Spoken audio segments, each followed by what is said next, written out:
The cry in the void, the crystalline spires of Luminara had once reached toward the stars like frozen music, their surfaces singing with harmonic frequencies that could be heard across 3 star systems.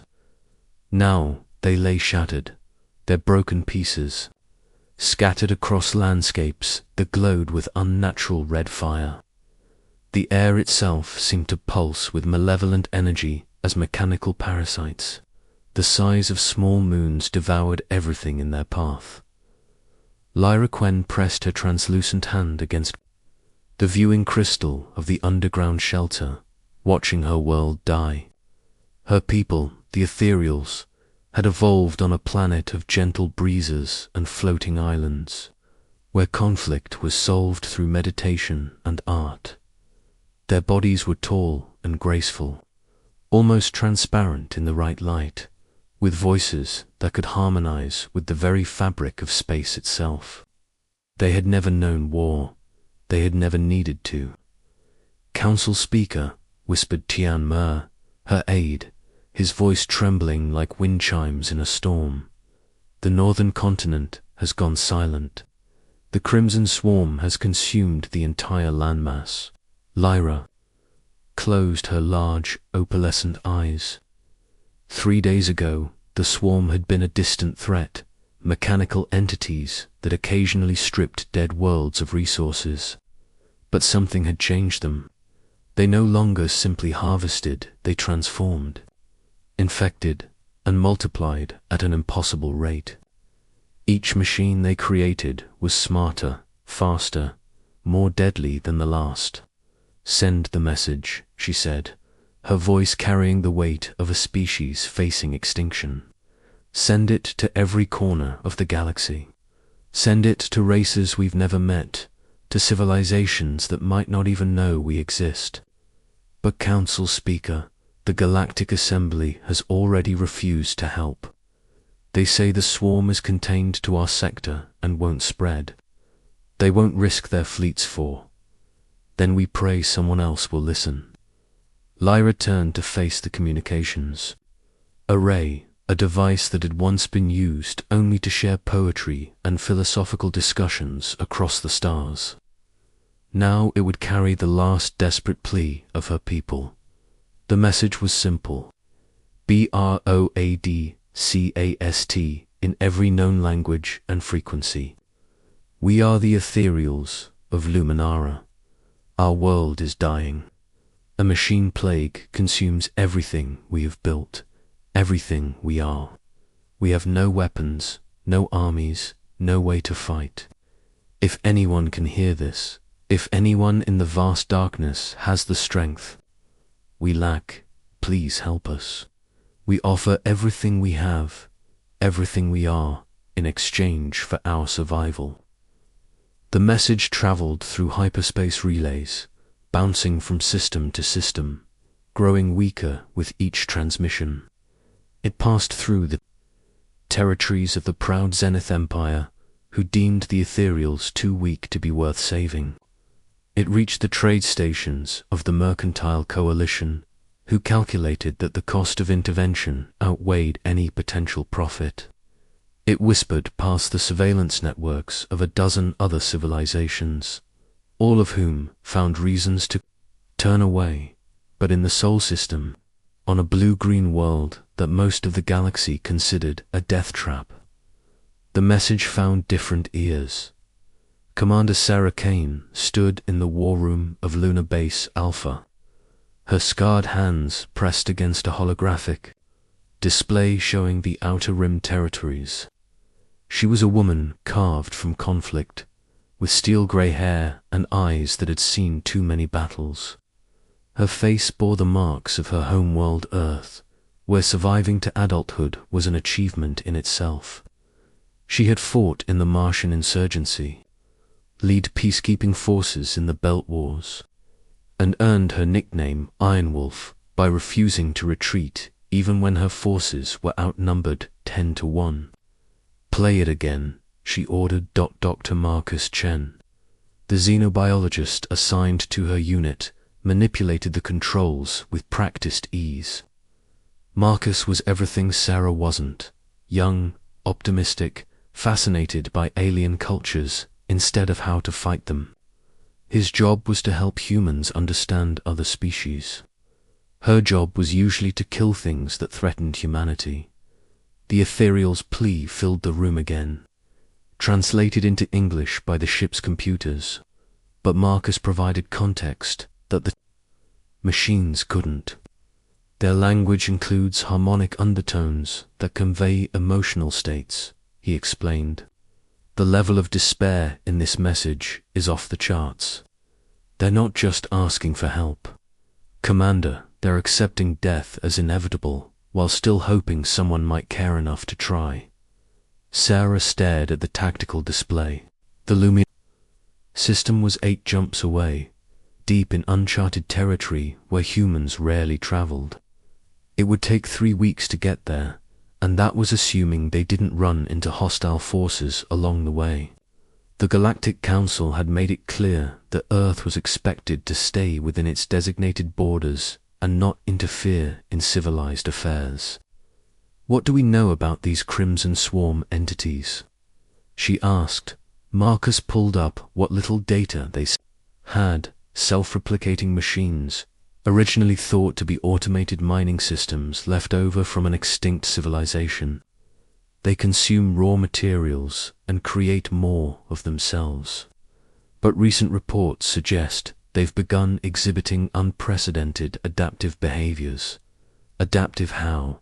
They're learning. Each engagement with galactic forces shows increased tactical sophistication. They've gone from mindless consumers to strategic predators in less than a standard year. Sarah was quiet for a long moment, studying the star charts. Lunar Base Alpha was home to the Third Fleet, humanity's rapid response force for threats beyond Earth's immediate sphere of influence. 30 ships, 8,000 personnel, all trained on the assumption that someday they'd need to protect Earth from something the rest of the galaxy couldn't handle. "Ma'am," said Lieutenant Torres, her tactical officer, "the Council has specifically forbidden intervention. They've classified the Luminara situation as a local matter. If we deploy without authorization, the Council thinks humans are too violent for civilized company." Sarah interrupted. "They want us to stay home and play with our own toys while the grown-ups handle galactic affairs. But they sure don't mind calling us when they need someone to die for them." She turned to face her senior staff. "I've read the reports. This swarm isn't going to stop with the ethereals. Machines that learn and adapt don't recognize borders.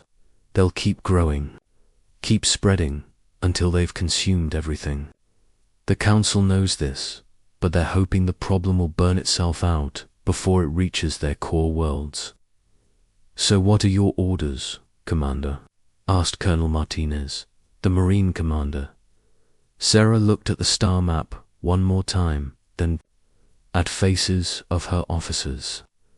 These were soldiers who had volunteered for the most dangerous assignments humanity could offer. They came from every continent on Earth. Survivors of a world that had produced hurricanes, earthquakes, volcanic eruptions, ice ages, and plagues that would kill most alien species in hours. They had been forged in fire, ice, and everything in between. "Dr. Chen, can you prepare a cultural briefing on the ethereals? I want to know everything about them before we arrive." "You're going to help them?" Marcus asked, unable to hide his excitement. "I'm going to see if they're worth helping," Sarah corrected. "But first, we're going to find out exactly what this swarm is capable of. If it's really the threat, I think it is, then the ethereals aren't the only ones who need saving." She activated the fleet-wide communication system. "All ships, prepare for emergency deployment. We have a distress call from the Outer Rim. The brass doesn't want us to go, which usually means it's exactly where we need to be." 3 hours later, the Third Fleet vanished into hyperspace, leaving behind standing orders and political consequences. They carried with them the hopes of a dying race and the determination of a species that had never learned when to quit. The journey to Luminara took 18 days, pushing the fleet's engines to their limits. During that time, Marcus worked tirelessly to prepare cultural briefings while Sarah drilled her forces in scenarios none of them had ever imagined. They studied the fragmentary reports of swarm encounters, analyzed tactical recordings, and tried to understand an enemy that seemed to rewrite the rules of warfare with each battle. When they finally dropped out of hyperspace at the edge of the Luminara system, what they found exceeded their worst expectations. The inner planets were gone, consumed entirely and replaced by vast metallic structures that pulsed with malevolent red energy. The outer worlds were partially devoured, their surfaces crawling with mechanical entities the size of cities, and everywhere, scattered throughout the system like a broken constellation, were the remains of over 40 galactic warships that had attempted to contain the swarm. "Dear God," whispered Marcus, staring at the tactical display. Sarah's expression never changed. She had seen impossible odds before, signaled the fleet, combat formation, and get me aligned to whatever's left of the ethereal government. It's time to introduce ourselves. The response came from deep within Luminara's crust, where the last few thousand ethereals huddled in shelters that wouldn't hold for another day. Lyra Quen's image appeared on the main screen, her transparent features showing the strain of 3 weeks of constant terror. "Who are you?" she asked in perfect English, her voice carrying harmonics of desperate hope. "We're the 3rd Fleet of the Earth Defense Force," Sarah replied.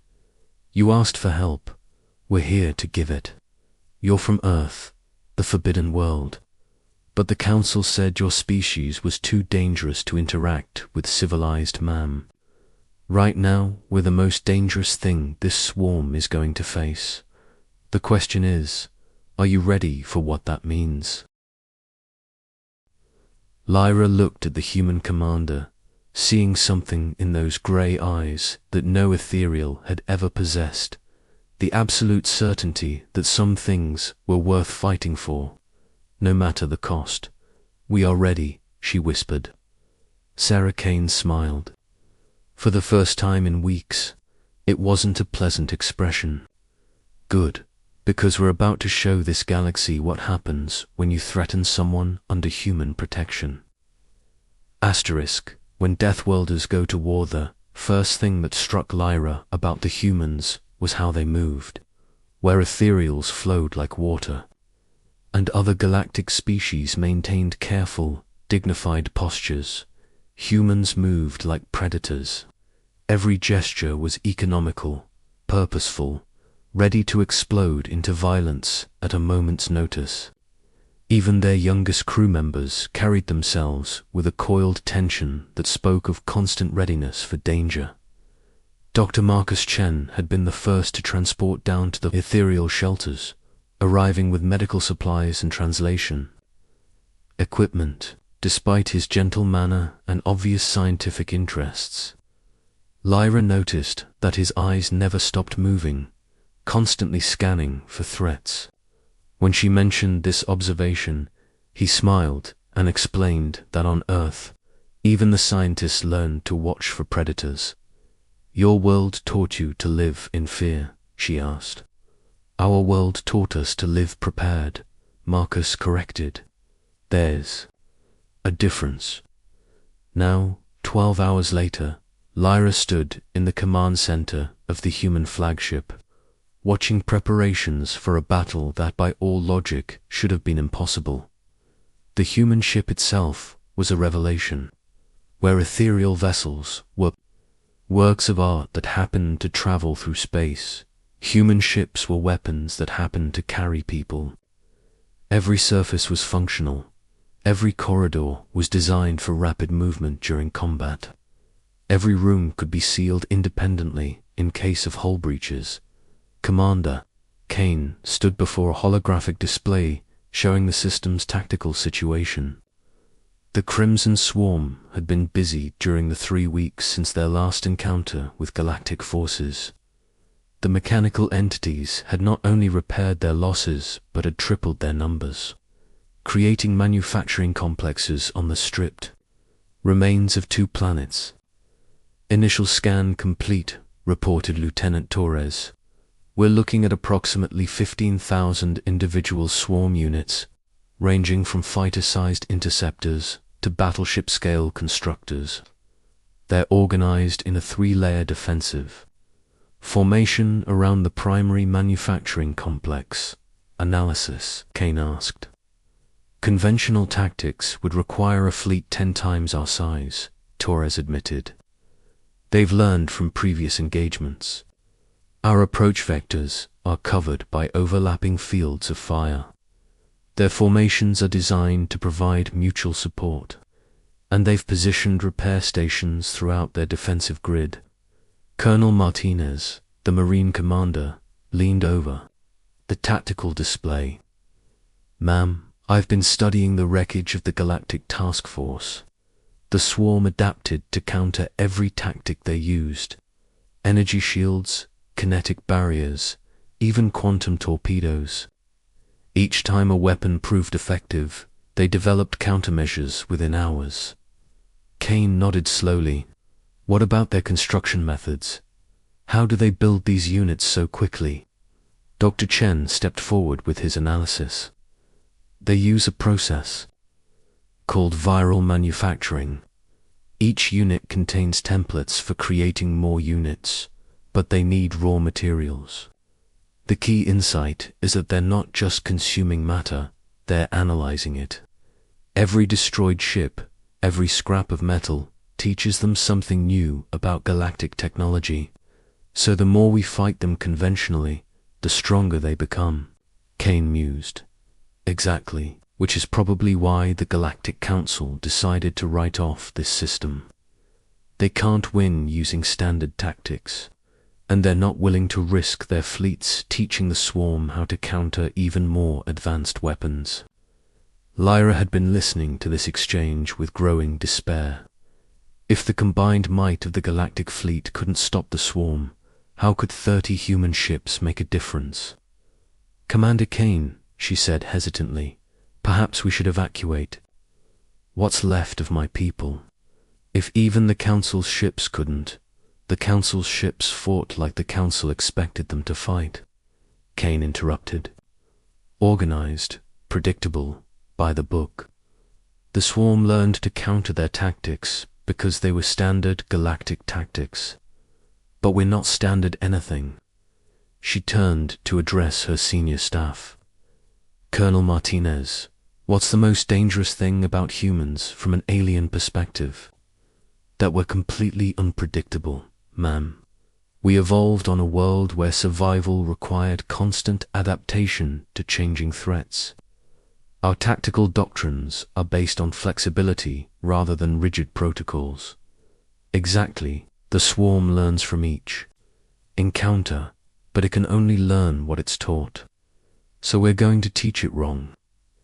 Kane manipulated the holographic display, highlighting different areas of the swarm formation. Dr. Chen, you said they need raw materials for construction. What happens if those materials are contaminated? Marcus's eyes lit up with understanding. If the base materials contain unexpected elements or compounds, their manufacturing process could be compromised. But what kind of contamination would we use? Kane's smile was sharp as a blade. Earth life, the plan that emerged over the next 6 hours, would have been impossible for any other species to conceive, let alone implement. Humans had brought something to the battle that the swarm had never encountered.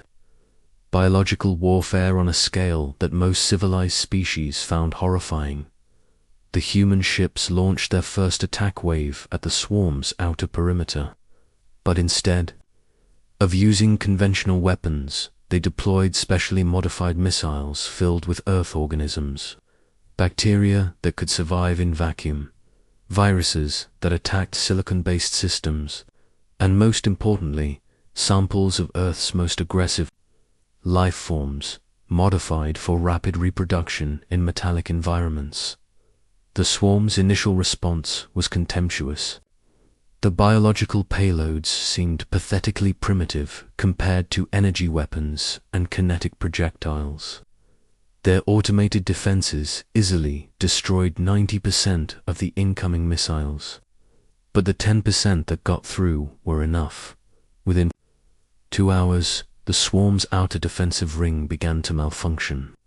Their manufacturing complexes started producing units with critical system failures. What the swarm didn't understand was that Earth life had evolved for billions of years to be the most aggressive, adaptable, and persistent force in the known galaxy. The bacteria didn't just contaminate the swarm's manufacturing process, began to evolve in real time, adapting to the mechanical environment faster than the swarm could develop countermeasures. Biological contamination spreading through 17% of their forces, reported Torres. They're attempting to purge affected systems, but the contamination is adapting faster than their countermeasures. Phase 2, Kane ordered. While the swarm was distracted by the biological threat, human ships launched a series of seemingly suicidal frontal assaults. But these weren't intended to destroy swarm units directly. Instead, they deployed another unique human innovation: debris seeding. Every human ship carried cargo bays filled with the twisted wreckage of destroyed Earth vessels, metals that had been stressed and shaped by conditions that would destroy most galactic materials. When scattered throughout the battle space, this debris created a three-dimensional maze that the swarm's sensors had difficulty navigating. More importantly, the debris was charged with electromagnetic patterns that interfered with the swarm's coordination signals. The machine entities began to lose their tactical coherence, reverting to more primitive attack patterns as their hive intelligence was disrupted. They're fragmenting, observed Dr. Chen.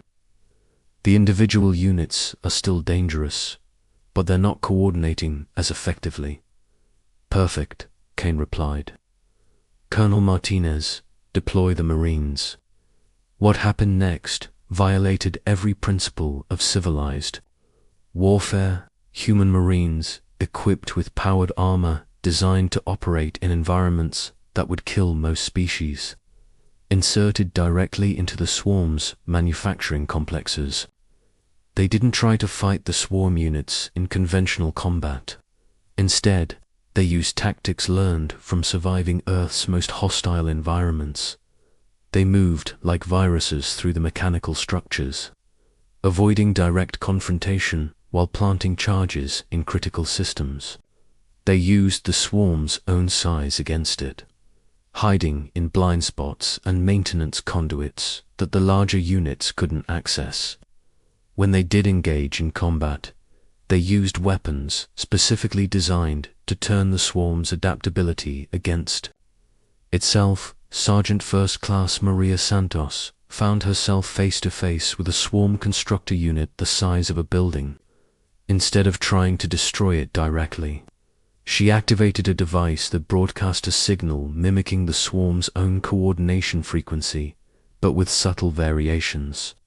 The constructor began to build units with critical design flaws, creating a cascade failure that spread through the entire manufacturing complex. It's like introducing a virus into their computer system, she explained over the COM system. Except the virus is making them build things wrong instead of just breaking them. By the 8th hour of the battle, the swarm was in complete disarray. Their adaptive algorithms had been overwhelmed by threats they had never been designed to handle. Biological contamination had compromised their manufacturing.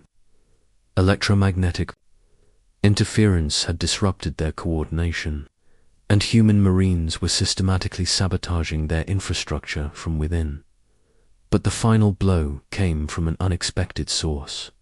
Lyra Quen, inspired by what she had witnessed, contacted the surviving ethereal communities and asked them to do something their species had never done before: participate in warfare, not as soldiers, but as something uniquely powerful. The ethereal's harmonic abilities, originally used for artistic expression, could be weaponized. Working together, the remaining ethereals created a harmonic frequency that resonated with the swarm's quantum communication systems. The result was devastating. Every swarm unit in the system received the same signal simultaneously, overloading their processing capabilities and causing a cascade shutdown that spread through their entire network. The silence that followed was absolute. For the first time in weeks, the red glow of swarm activity faded from Luminara skies. Commander Kane stood on the bridge of her flagship, watching the scan results confirm what she already knew. The Crimson Swarm was finished, not just in this system but everywhere. The biological contamination would spread to every unit that had ever been in contact with the infected systems. The harmonic weapon had damaged their core programming beyond repair. Threat neutralized, reported Torres. All swarm signatures are going dark across the sector. Kane nodded, but her attention was focused on the larger implications. Within hours, news of this victory would spread throughout the galaxy. The civilized species would learn that the threat they had written off as unsolvable had been defeated by the primitive humans from Earth. More importantly, they would learn how it had been done. Biological warfare, asymmetric tactics, and a willingness to fight with a creativity born of constant adaptation to hostile environments. The galaxy would have to reconsider its assumptions about what made a species civilized and what made them dangerous. Dr. Chen approached with a report from the ethereal survivors. Commander, Speaker Quen is requesting permission to address the fleet. She wants to formally thank us for our intervention. Tell her she's welcome aboard, Kane replied. And Chen, start preparing a full report for Earth Command. Include everything we learned about swarm tactics and our countermeasures. Something tells me this isn't the last time we're going to face an enemy that thinks it's smarter than us. As the human fleet began recovery operations and the ethereals started planning the reconstruction of their world, word of the battle spread through hyperspace communication networks. In the halls of the Galactic Council, emergency sessions were called to discuss the implications of human intervention in galactic affairs. Some species called for immediate restrictions on human activities. Others began to reconsider their assumptions about Earth's role in galactic civilization. But in the Outer Rim territories, where dangerous threats lurked beyond the reach of conventional forces, a new understanding was taking hold. The Deathworlders had answered a call for help, and they had done so not with diplomacy or negotiation, but with the full fury of a species that had never learned to accept defeat. They had shown the galaxy that sometimes the most effective response to an impossible threat was not to fight it fairly, but to fight it with the unfair advantages that came from surviving the deadliest world in known space. As Commander Kane watched the stars begin to shine again over Luminara, she knew that humanity's relationship with the galaxy had changed forever. They were no longer the dangerous species that needed to be contained. They were the dangerous species that others called when everything else had failed, and in the depths of space, other threats were beginning to take notice. Asterisk,